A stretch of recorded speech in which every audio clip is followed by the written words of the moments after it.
Welcome to another episode of the Get Fast podcast, brought to you by Trivelo Coaching, where we help triathletes and cyclists like you train smarter to race faster. You are joined, as always, by your hosts, Australian Ironman Champion and 4 times Nationals Master Cycling Champion, Gerard Donnelly, and I am Jordan Donnelly.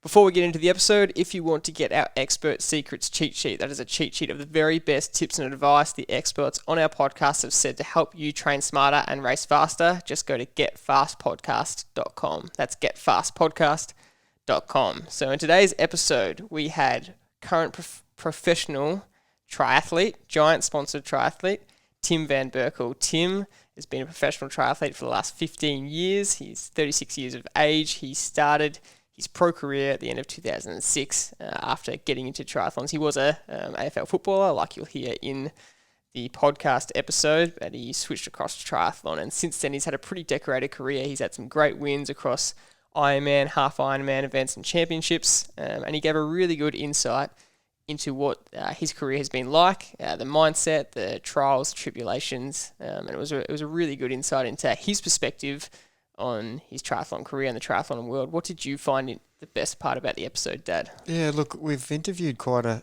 varied group of athletes, cyclists, triathletes, just humans in general, and it's always interesting and intriguing for me to hear how they go about it. And for me, this is another example of someone from a different perspective. And he's identified in his career what works for him and what doesn't. And for him, having focus, structure, training, concentration, motivation, they're all really key things that are important. But if he goes too far, it's at the detriment of his result. And having a balance, that's the key thing I got out of listening to Tim with his career.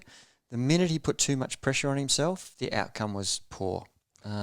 And having a really good balance of family and perspective of what, sure, it's your job as a professional, but if you make it too serious, for some people, that's what they need. But for Tim, it didn't work. So for our listeners, you've got to find what works for you. And if you need someone to make it, a little bit more serious about getting a result, then that's what you need to do. But if that doesn't work, then don't go down that track. Absolutely. So listen to the episode. It was a great one, and he did provide that insight into exactly what worked for him, the different things that worked for him. He had some little nuggets in there of what he finds works, getting that balance right. He spoke about, again, some of the highs of his career, some of the harder points, and what's probably kept him successful for the last 15 years. And at 36 years of age, some might say that your career is slowing down, but he gave some awesome insight into his goals and aspirations going forward, and he's still got that hunger to get some really good results. So you'll hear that in the episode. So without further ado, here is Tim Van Berkel. All right, we've got professional athlete Tim Van Berkel on the line. Tim, welcome to the podcast. Thanks, guys. Thank you for having me, and look forward to having a chat.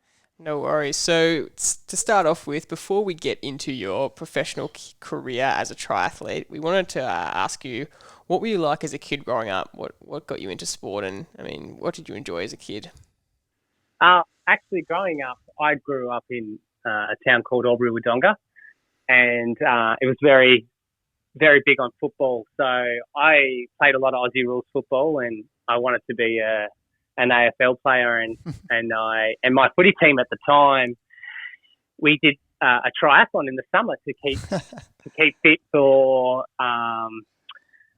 keep fit for footy. So yeah, we did this triathlon, and I just kind of caught the bug really, and I started to follow triathlon a lot more, and I just got the bug, and then I saw the Hawaiian Ironman on TV, and I just thought that what those guys, the distances they covered, and I just thought that was crazy and insane, and how fit these guys were, and I was just in awe. And I'm like, and that's ever since then I wanted to do Ironman and go to Hawaii, and I haven't looked back since. Who were the guys that were inspiring you on the telly? Who were the legends there? Oh, I was a big Greg Walsh fan, Craig Alexander. Great. Growing up watching those guys. Remember watching my first Ironman experience was at Foster when Chris McCormack and Luke Bell went at it head to head. Yep. That was my first time I actually witnessed a triathlon in person. So yeah, it was just I was just got the bug, and it's been a pretty crazy ride. That sort of brings us to the question: is have you been in love with triathlon since that point, or is there days where you think, why did I pick this sport? I mean, you obviously you've got talent as a swimmer, a rider, and a runner. You're a footballer. Looking back, what do you think about triathlon as a sport? I certainly don't love it like I used to. Like, I used to be a full frother. I would I remember being younger, I was, like in my early 20s, mid 20s, I would look up every result, find out who was racing, and, I'd be on Ironman Live finding, all the results. Not so much now. Don't get me wrong, I'm passionate about my job and I love what I do.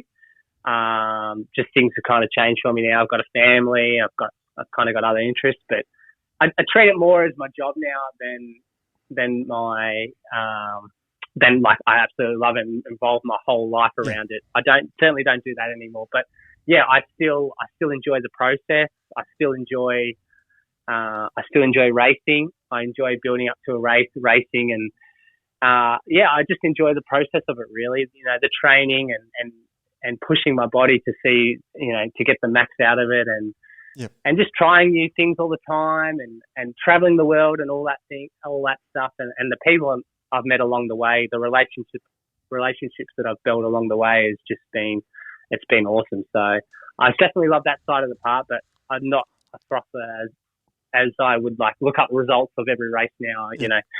I've definitely got other interests now, but yeah, I still enjoy what I do. Well, that would have to happen. You've been in a pro since what, 2005?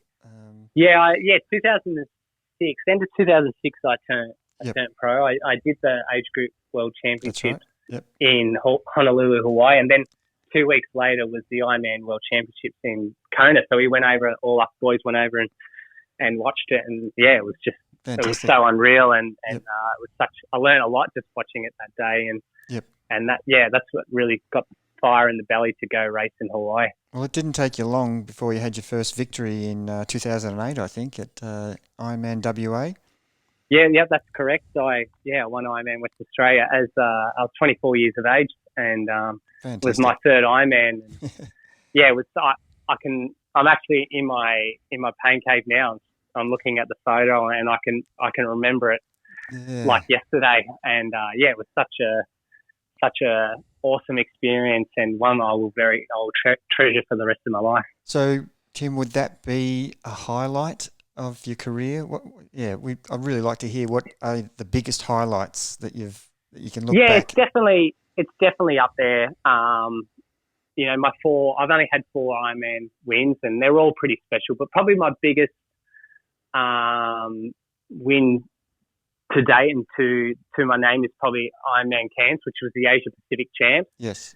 I think why it was so special, obviously because it was an Asia Pac title, and it was my first big title that I won, but the way I did it, I think I got off the bike 15 minutes down that day, and I took the lead around 18K, and I think I won by maybe 4 minutes or something. And, just getting off the bike so far down, thinking that my day's over, and, if I can just have a decent run and salvage a podium at best, but to walk away with the win that day was awesome. That's stoked. Such a great story, and it's really good for our listeners that it's never over, is it? That's really such an important message. Especially in Ironman, it's such a long day, and anything can happen. If you just mess one little thing up, like your fueling or your pacing, you can pay a big price, and you can go from hero to zero like that in an Ironman. And I think that's what I really like about it, compared to 70.3 Olympic. It's not over till the last kind of 10K, and even then you can still have a massive explosion and lose a podium spot or lose the lead or something like that. And it really appeals to me, especially I'm not the best swimmer. That's my Achilles heel, and cycling, I'm okay. I'm not Uber bike or anything like that, but I can ride all right. And obviously running's my favourite leg, my specialty. So those Ironman races, they really suit me, and I really enjoy doing Ironman. So you mentioned then you've had some pretty big Ironman wins, and I know you've had a lot of 70.3 good results as well, top 3 finishes, a few wins. But in terms of looking back at your career, what are some highlights that stand out that don't necessarily result in a win or a podium finish? A lot of, my wife gives me a bit of a hard time that I haven't won a race since 2017, but I've had a lot of podiums, and I still find them very special. It's hard to win races these days, and the quality of fields you get to these races is awesome. You're racing some big superstars, and I don't consider myself one of these superstar guys. I'm just kind of just a dad that does triathlon and been doing it a long time and just enjoy what I do. I don't think I'm like a superstar or anything like that, but whenever I could get a podium, especially, last year I didn't win a race at all, but I podied in a couple of championship races, both Asia Pac titles, 70.3 and Ironman. I got second in both of them. Yeah. They're still very special to me, Yep. The one in Vietnam, which was the Asia Pac 70.3 champs, I came second to Patrick Langer, who was at the time the current Ironman world champion. Yep. To finish second him like a minute, that's special to me. But everyone just kind of looks at it as, you were second again kind of thing. And my wife gives me a hard time. She's like, another second, another third. And I'm like, well, it's better than getting fourth and fifth, At the end of the day, I'm getting a paycheck, and, that's, a big part of why I'm doing it is, to avoid a real 9-to-5 job. So, I find all those little things special, and plus traveling some of the places I get to travel a lot in Asia, and I've been to some amazing places and experienced some awesome cultures and just experiences like that I would never even got if I was a normal, tradie or an a AFL playing footballer. football or an AFL footballer, That's right. Just experiences like that. Yeah. So, yep. Strategy-wise, this is, I'll just touch on, you're putting yourself in the biggest races. You haven't shied away from any of those races. You've wanted to race the best, and you've beaten the best. You've won a lot of races. Strategy-wise, would you think now, as you're getting older, to select races where you've got more of an opportunity to win? Is that important to you, or are you happy? Yes and no. Yes, obviously the big goal of mine every year for the past 6-7 years has been Hawaii, and that's the pinnacle of our sport. It's Kona. So every year I base my year around that, and I really want to get back there. And I was 7th on my debut year, and even in the late part of the marathon, I was running in 4th. But it was the last 5K I kind of the old grand piano fell on my shoulders, and I faded. But I really want to get back there and better that result. And I haven't done it yet. 2018, I would have 12th. been close. I was 12th, but I had a 5-minute penalty, which would have put me 5th. Yep. Fantastic and I felt like, yep. I felt like I had an awesome day. And I keep having these bad luck. Like last year, I was in really good shape, and then 3 weeks out, I got a chest infection from my son from bloody daycare, and it just absolutely killed me. I was in bed for 2 weeks, and I got to Hawaii.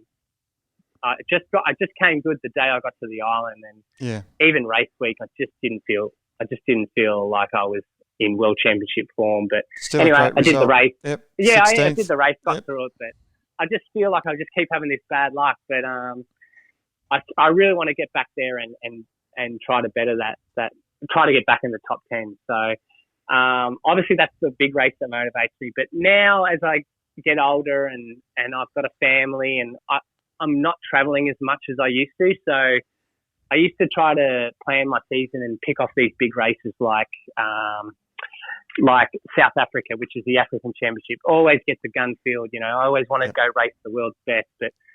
But now I definitely would like to stay home a little bit more. And this year I was planning on racing Ironman Australia, which I haven't done since 2012. That's another race that really motivates me. Yep. I lived in Port Macquarie for 6 years. My Yes. parents live in Port Macquarie. It's another race I really enjoy doing. But yeah, I'm enjoying staying home, racing races like Cairns, Ironman Western Australia, just doing races like that. And then, the 70.3 scene, it's not as big as it used to be, but, there's definitely some still good races going around. So yeah, I would like to stay home more often. I obviously do race a little bit in Asia, but I think that's probably going to finish up next year. But yeah, I'm just enjoying being at home. Yeah, it's hard to be away from the little fella. Oh, that's great. And look, there's obviously the challenges you've set yourself at Australian Ironman that would have been in 3 or 4 weeks' time, and it's still a race that attracts a good field. It doesn't attract a world class field, but this year, rumours they had Matt Hansen, who's won the North American Championships. Reedy was returning. Like, it was still gets a good field. So. Yep. And your form going in before the coronavirus hit, how was your form in preparation for that? Yeah, so this year I started with a new coach at the start of this year. I started with Mitch Anderson. Yep. I finished up with Dan Plews, who I worked with since 2015, and Dan was great. We, I was with Grant Giles prior to that for like 8 years, and then I went to Dan, and I really learnt I kind of learnt the scientific side of training, and I really enjoyed it for a few years, but I just kind of, as I had a family and it was a lot of training, and I kind of had to start to, I just felt like I needed another change. I just felt a little bit stale towards the end with Dan, but, I really got some good results with Dan at the start, just changing a new method of training. But this year I was really pumped to be working with Mitch. We kicked off the year at Geelong 70.3, and, for me, I had a pretty decent swim. That's probably about the best I can get for a swim. And then the bike, I was a little bit rough, but I felt like things were starting to get a little bit better. And then on the run, I had probably one of my career best 70.3 runs. So, that was really motivating. And then we started working towards Ironman Australia, and I just felt really good. I was enjoying some different training, and I was really pumped for Ironman Oz. And then obviously the coronavirus hit, and we're all in lockdown now. So on that note, what you just mentioned before, how having goals like Ironman Australia and Kona set you year round, in these in-between periods, what motivates you to train? It's, we really want to get insight into, especially in the mind of a pro athlete, what keeps you consistent. With the coronavirus happening. Especially with coronavirus happening. Yeah. So when it kind of hit, I'm just like, I one morning I had to do this hard ergo, and I'm on the bike going like, Ironman Oz has just been cancelled. I'm trying to do these hard 5 minutes, and I'm like, what am I doing? Like, there's no races. So I'm just like, stuff this, and then I kind of, the next kind of 5 days, I didn't train, I did nothing, I was boozing heaps, I was eating shit, like I was just kind of, and I'm like, what am I going to do? I was chatting to my wife, and I'm like starting to stress, like, because I've got a mortgage, I've got a family to feed, like, there's no racing, a big part of my income's like prize money. So I started to really stress, and then I'm kind of one of the lucky ones. Like, I've got great sponsors. I've got Giant, who has supported me through thick and thin for the past 8 years. And I'm very lucky to have those guys still in my corner. Alaska, a few good sponsors. So I'm like, stop stressing. You've got good sponsors who are going to look after you. Let's just focus on the positives out of it. So I'm like, okay, no race. So it was a good chance to, let the body rest, let the mind rest. Because I've been doing this for 14, 15 years now. Yeah. And I haven't really, I have little breaks after Ironman or at the end of the year, I have a Christmas break, but no, 2-3 weeks, it's not really like a good proper rest, is it? Like, you need to really, so I'm like, let's just chill out. So I absolutely got rid of my program, just did things the way, like, if I felt like going for a ride, I would go for a ride. If I felt like going for a run, I'd take the dog and go for a run. Just like no structure. and it's been good. It's been, it's been nice to be at home and hanging with the family and really backing my training off and giving my family some attention, which, they wouldn't be getting at this time because I'd be doing Ironman training and I'm a prick to be around in the middle of an Ironman. Like I'm tired, I'm cranky, and my wife, she doesn't really like hanging out with me when I'm training for an Ironman. So, do you think this could be a real turning point, even though it's a real negative for the majority of the world? Just giving you that hunger and desire and motivation when something's taken away from you. Fear of missing out, sort of thing. Yeah, definitely. Like it's really put the hunger back in to get back racing. I'm like looking forward to when a race is on the calendar. Starts back, and I've had a bit of a breather now, and I feel good mentally.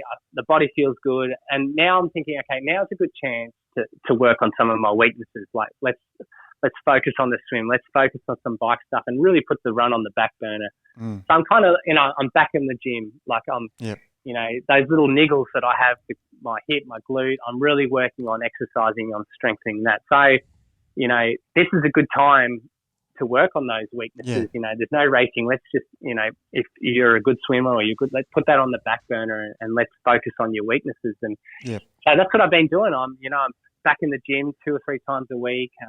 I'm trying to swim in like as much as I can.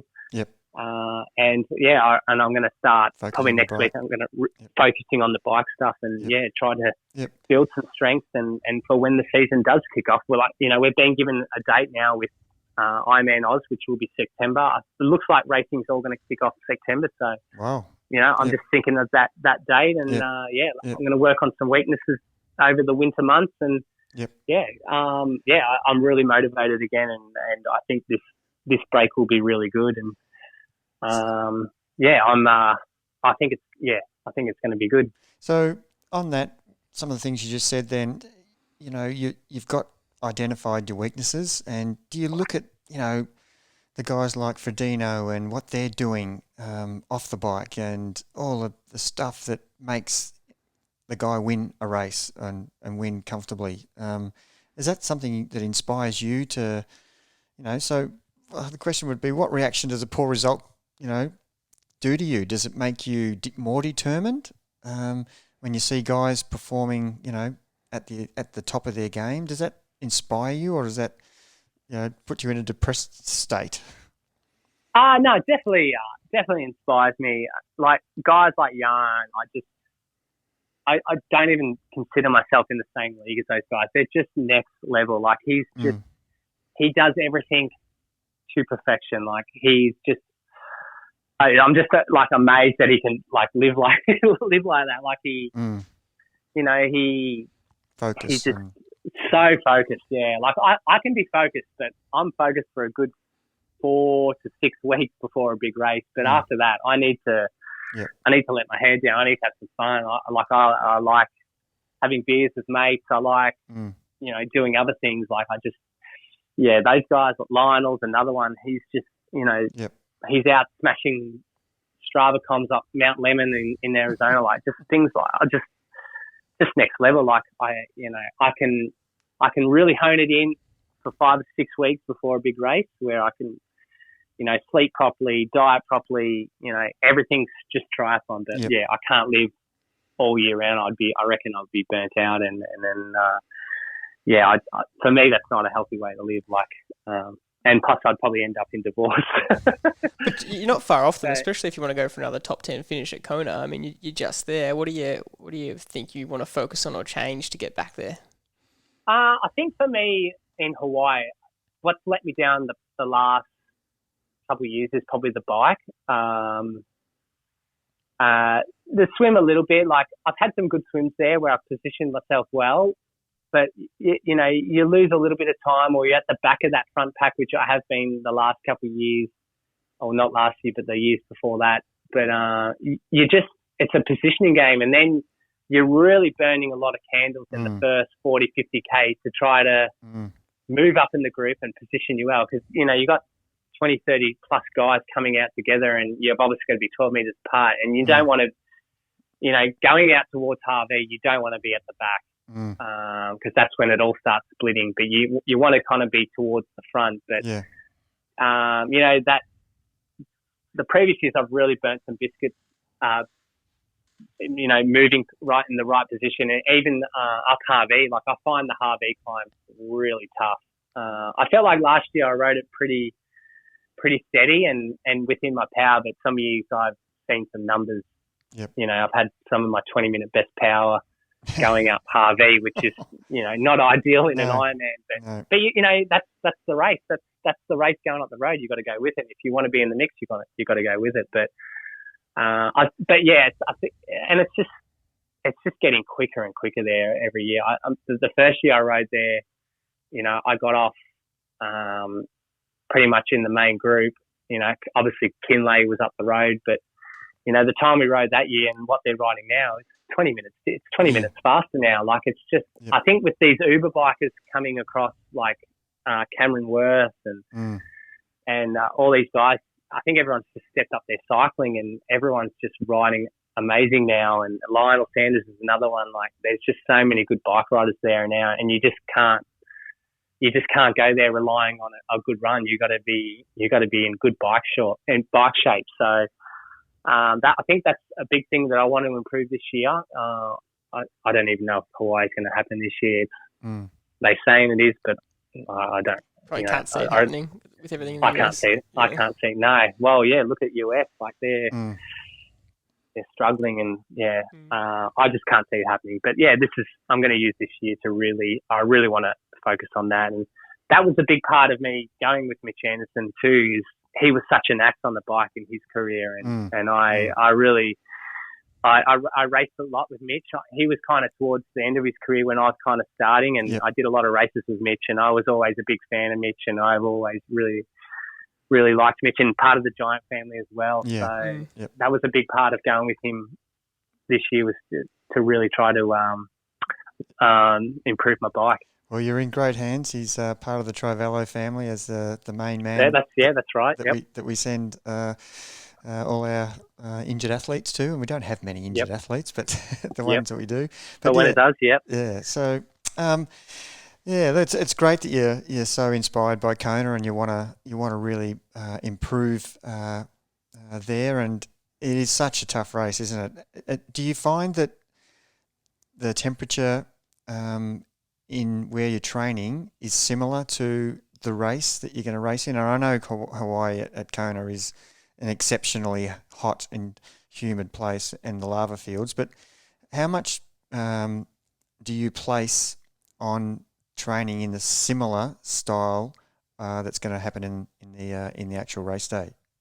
Yeah, like our summer is very similar to Kona, and I even find some of the days here absolutely that can be hotter than Kona. Like summer's brutal here. We had a brutal summer, and I do a bit of training in my shed, and it's I can get my shed to like 40 degrees. Like it's brutal. But when you're getting ready for Kona, it's like September here, and it's so much cooler.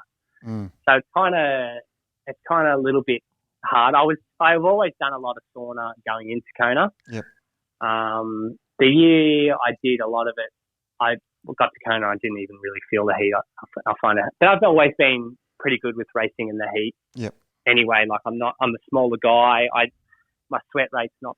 I'm not a big sweater or anything like that. So I've never really had much dramas racing in the heat. But when we're getting ready for the race, being at home, not necessarily ideal, as it can be hit and miss. It can be really nice August, September, or it can be cold. But nothing like you guys in Melbourne. But it can be hit and miss. Like I've got ready for Hawaii here at home maybe twice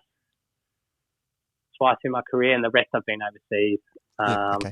I've been in Colorado but when I've been home, I've if it's been a bit cool, I've gone further north and done little heat camps. But the Kona heat can be pretty brutal. So on that note, coming into a race when you're trying to acclimatise physically as well as tapering, how do you prepare mentally for a race? How do you specifically prepare mentally? Yeah, basically, I'm just a big believer of being in the now. Like I don't worry if I'm on the start line. I don't think about I've got to do 3.8k and ride 180k and then run a marathon. I don't think about that. I just worry about what I'm doing that very minute. So, I'm putting my goggles on, I'm getting ready. Okay, where I'm going to start on the start line. I just worry about the now, and I don't worry about the outcomes or anything like that. So, and also I also do a lot of visualization of the races. Like I visualize myself in the race and where I want to be during the swim, where I want to be during the bike, and when am I going to have my nutrition? When am I going to drink? Like I just kind of visualize the whole day. Yep.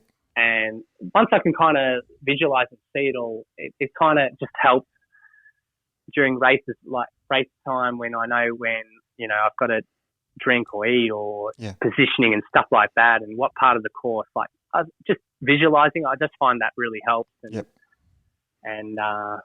that's how I kind of get ready. But I try not to think about outcomes or I try not to read into it too much. And that leads to the next question. And from a coaching point of view, a lot of the listeners, they could be back of the packers, middle packers, or at the pointy end of their age group.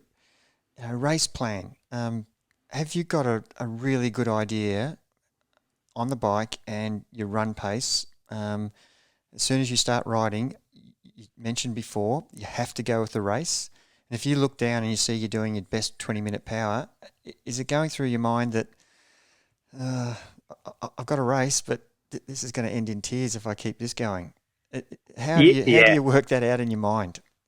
Yeah, definitely. I really try, as I'm older too, I really try to stick to those plans now. Like I know my numbers. I have a certain number on the bike that I know if I'm, between 250 to 280, like I'm going to run fine. When I start pushing that 300 watt plus range, I know that I'm digging into my reserves for my run. Yep. And at the end of the day, my run's my weapon. So if I lose a bit of time on the bike, I lose a bit of time on the bike. I've got to make sure I have enough in the tank to run well. And if you can have a good run, you're going to place up there. So I really try to be careful on my numbers on the bike. Obviously, I don't want to let the race go up the road too much, but I'm willing to let time go to some of the uber bikers now. Like before when I was younger, I'd be like, I've got to be up there, and I would bury myself and then just wreck my race. But I'm not necessarily, for Hawaii, I'm not there to go for the win. I'm there to get a good result. Yeah.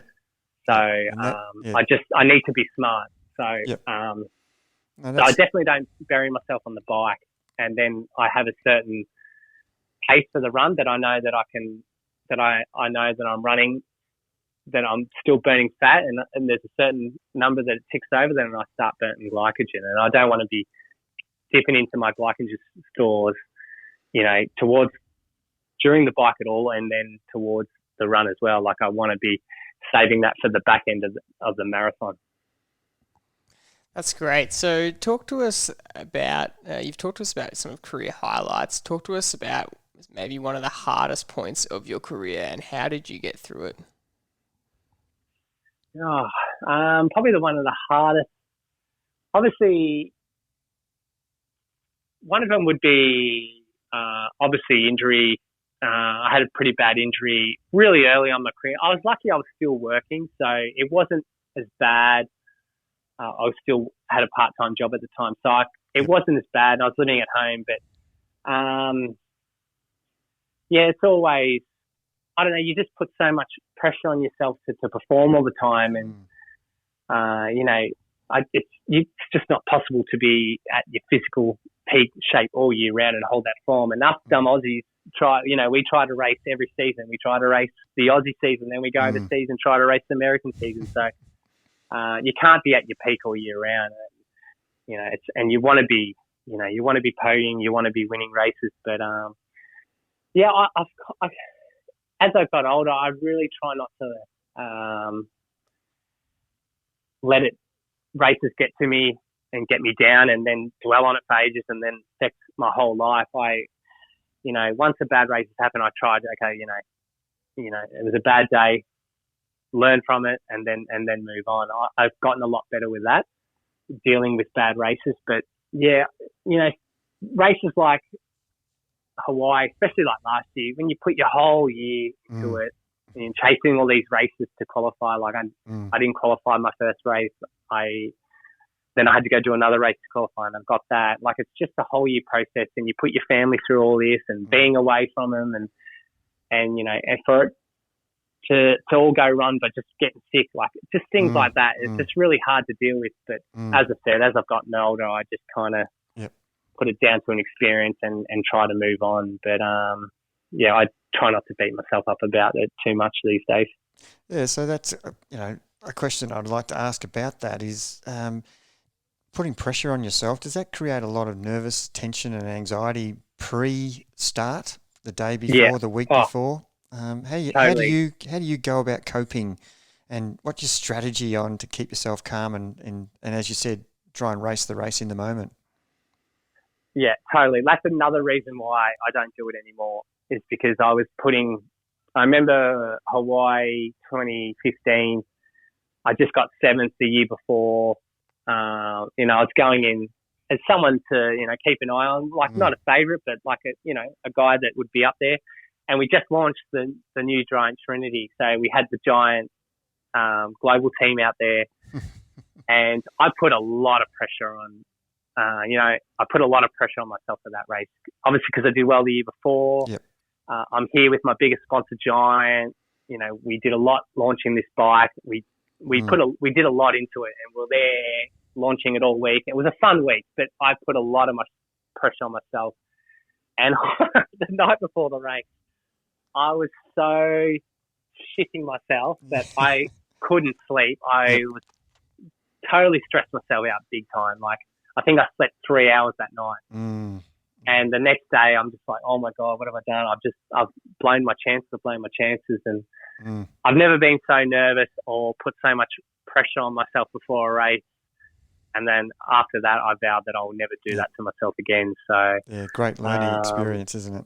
Oh, totally. But yeah, I just do little things like, just little meditating, just getting in if I'm at a race, the night before when I go do my little pre-race run the night before, I'll find a little quiet spot and just sit down for like 10, 15 minutes and just chill out. And I just kind of just little things like that. Like, it's triathlon.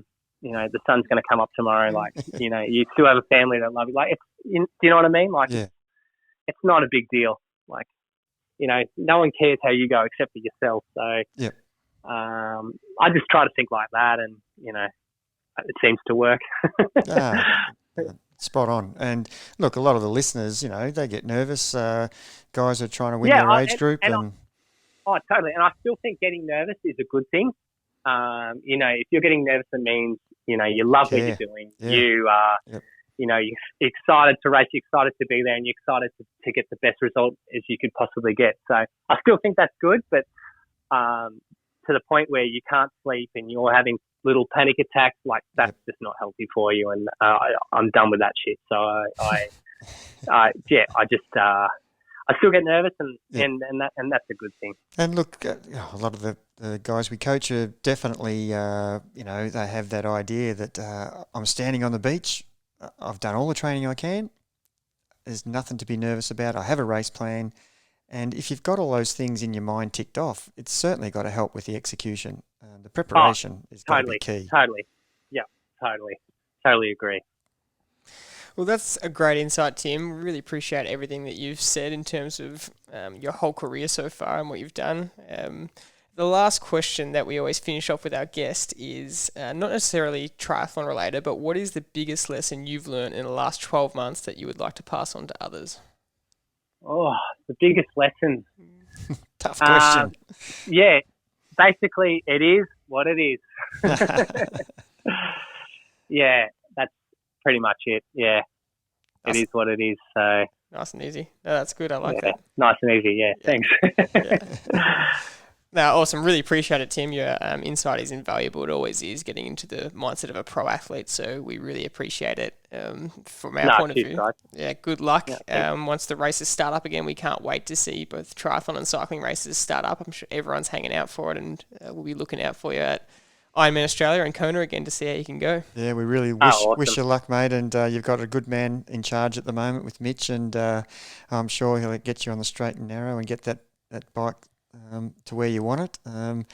You're a weapon runner, so yeah, really looking forward to seeing how you go. And there's no pressure from us at all. It's awesome. Thanks, guys. No, I really appreciate it, and cheers for the chat. Awesome. Thanks, Tim.